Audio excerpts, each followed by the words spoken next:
아파트금융톡 김진수입니다. 요즘 대출 규제와 대출 모집인들의 신규 대출 중단 등으로 인해서 자금 마련을 내년으로 미루거나 아니면 대출 자체를 포기하는 경우가 많이들 있습니다. 은행 DSR 규제로 특히 내 명의의 아파트를 갖고는 있지만 소득이 낮거나 증빙이 어려워서 대출이 잘 안 되는 분들이 요즘 많이 답답하실 겁니다. 이번 영상은 은행의 주담대 외에 후순위 대출에 대한 설명을 조금 해드려 볼까 합니다.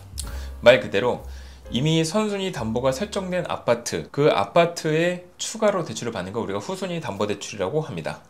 세입자가 살고 있거나 이미 대출이 있는 집도 가능합니다. 후순위 아파트 담보대출은 생활자금으로 활용도 가능하고 혹은 사업자금이 필요한 자영업자분이라든가 아니면 이제 개인 사업자분들도 자금 용도로 많이 활용하고 투자자금으로도 활용하는 경우가 있죠. DSR에 여유가 있다면 은행에서 생활안정자금 목적으로 대출을 받을 수 있습니다. 하지만 DSR 한도가 부족하다면 상호금융권이나 저축은행, 캐피탈 등에서도 추가 대출을 이용할 수가 있겠죠. 신용점수가 낮거나 소득증빙이 너무 어렵다고 하면은 후순위 담보대출로 P2P 금융이나 대부업권도 이용해 보실 수 있습니다. 다만 이 업권은 금리가 다소 높을 수 있으니 신중하게 생각해 보시고 선택하셔야겠죠. 후순위 대출은 근저당 설정 순위가 2순위 또는 3순위이기 때문에 채권 손실의 위험이 좀 있습니다. 해서 금리가 일반 주담대보다는 훨씬 더 높고, 그리고 대부분 만기시 상환 방식을 채택하기 때문에 이자만 납부하고 그리고 대출 기간도 3년 내지는 5년 정도로 짧습니다. LTV 같은 경우는 기존 최대 90%까지 대출이 가능했었지만 현재는 아파트 시세가 하락하고 금융사의 여러 상황으로 인해서 자영업이나 혹은 그냥 개인 사업자라고 한다면 아파트 시세의 최대 85% 내지는 88%까지, 신규 사업자라고 한다면 80%까지 이용하실 수가 있고요. 물론 담보로 할 아파트 시세와 그리고 그 지역과 차주분의 금융 컨디션에 따라 달라질 수는 있습니다. 사례들을 몇 가지 가져와 왔습니다. 우선 A 고객의 사례를 보겠습니다. 자금 목적은 신용대출 대환자금이고요. 담보 물건은 서울시의 20억이 넘는 고가 아파트였습니다. 차주 현황은 소득이 낮은 거에 비해서 신용부채가 좀 과다한 그런 상황이었어요. 은행에 가계대출이 있으나 시세 대비는 좀 적은 편이었고, 특이사항으로는 이제 공동명의인 상황, 여기에 이제 배우자분 동의가 어려웠던 건이었습니다. 이분의 경우는 거주하고 있는 아파트 시세가 높고 그리고 이제 대부분이 선호하는 지역의 고가 아파트였지만 이분의 단독 소유가 아니었고, 그리고 이제 차주분 자체의 연소득이 좀 많이 낮은 편이었어요. 거의 최저임금 수준이었는데 담보물건이 워낙 좋다 보니까 아파트론 같은 신용대출이 너무 잘 나왔던 거예요, 이분께. 그래서 신용대출의 경우는 이 원리금 균등 상환으로 많이 납부를 하고 있기 때문에 월 불입에 대한 압박감이 상당히 큽니다.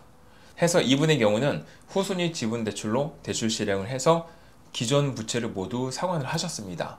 후순위 담보대출로 만기 상품을 사용하셨기 때문에 이자만 납부하니까 금리가 다소 높더라도 월 불입에 대한 압박은 줄어들 수 있었죠. B 고객의 사례를 보겠습니다. 이분은 투자자금 마련이 목적이었습니다. 수도권에 있는 8억대 아파트를 소유하고 있었고요. 여기에는 이분이 실거주하는 게 아니라 갭 투자를 해놓고 아파트를 담보로 주택을 추가 매수하는 목적으로 후순위 대출을 문의 주셨어요. 가계대출은 당연히 없었고 전체 세입자가 있는 상황이었고 LTV가 부족하기 때문에 당연히 은행에서는 추가 대출 한도가 나오지 않았습니다. 자, B 고객의 경우는 부동산 취득 목적의 후순위 담보대출을 요청하셨고, 이분 기존의 대출은 신용으로 은행에서 만든 마이너스 통장이 하나 있고 다른 부채는 없었어요. 다만 DSR 규제로 은행에서 신용대출이 더 안 나오는 상황이었고, 후순위 담보대출을 사용해서 차주분의 실거주 목적의 아파트를 매수하는 목적으로 계약금이 필요한 그런 상황이었고, 이 세입자분이 동의를 해주셔서 추가 자금이 마련이 가능했죠. 이런 경우가 가끔씩 발생합니다. 자, C고객의 사례를 보겠습니다. 소액의 신용대출과 카드론이 과다한 그런 분이셨고 대환이 목적이었어요. 담보물건은 경기도 외곽에 있는 구축 아파트였고 공무원 연금 플러스 요양보호사로도 이제 업무를 하고 계셔서 월 수입이 나쁘진 않았습니다. 다만 이분은 은행에서 주담대를 최대한으로 사용하셨던 분이기 때문에 은행 가계대출이나 추가대출은 어려웠던 상황이었어요.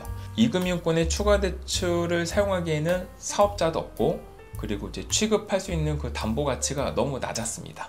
자, 이분의 경우는 연금 소득도 있고 나이가 좀 있으셨지만 요양보호사로 일도 하고 있으셨고 그리고 월수입도 나쁘진 않았기 때문에 누가 봐도 대출은 충분히 가능할 거로 생각을 할 수 있겠지만 담보가치만 놓고 보자면 추가 대출이 좀 어려운 상황이었습니다. 게다가 차주분의 여러 사정으로 인해서 신용대출이 너무 많은 상황이었어요.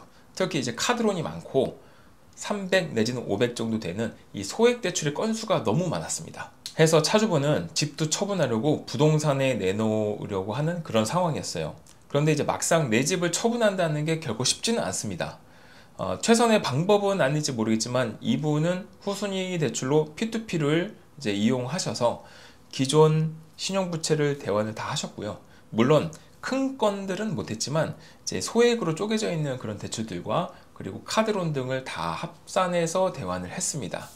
월에 나가는 불입에 대한 이자 부담을 많이 낮춰드릴 수가 있었죠. 물론 이제 이분도 이금융권으로 해드리면 좋겠는데 이금융권에서 취급하는 담보에 좀 제한이 있습니다. 그래서 P2P로 대출을 후순위로 이용하시게끔 이렇게 설계를 해드렸죠. 일률적인 정보로는 해결할 수 없는 복잡한 문제들도 1:1 맞춤 상담을 통해서 방법을 찾을 수 있습니다. 앞에 들려드렸던 사례들은 어디까지나 상담을 받고 난 뒤에 방법을 찾고 대출 상품을 비교해서 가장 최적의 솔루션을 제공받은 케이스들이었고요. 각각의 처해 있는 상황이 다 다르기 때문에 개인의 전반적인 컨디션을 고려하여 솔루션을 제안받아야 합니다. 아파트금융통에서는 정책자금이나 은행대출 상담 외에 복잡한 대출 문제를 해결할 수 있는 맨투맨 상담을 제공하고 있습니다. 자금이 부족하거나 금리가 높은 대출 때문에 고민하고 계시거나 부채가 여러 군데로 나뉘어져 관리가 어렵다면 대출 상담을 통해서 더 나은 방향으로 자산 관리를 할 수 있도록 도와드리겠습니다. 물론 상담은 무료입니다. 상담 신청은 영상 하단의 더보기란 혹은 고정 댓글에 남겨놓았으니까요. 편하게 상담 신청해 주시고 평일 상담 시간 내에서 순차적으로 정성껏 답변 도와드리도록 하겠습니다. 그리고 저희 아파트금융톡은 각 금융권의 대출 상담사분들과의 협업도 기다리고 있습니다. 마찬가지로 하단 더보기란이나 고정 댓글 링크를 통해서 연락 주시길 바라겠습니다. 지속적으로 금융정보와 대출 꿀팁 알려드리고 있으니 아파트금융톡 구독하시고 더 많은 금융소식 받아가시길 바라겠습니다. 감사합니다.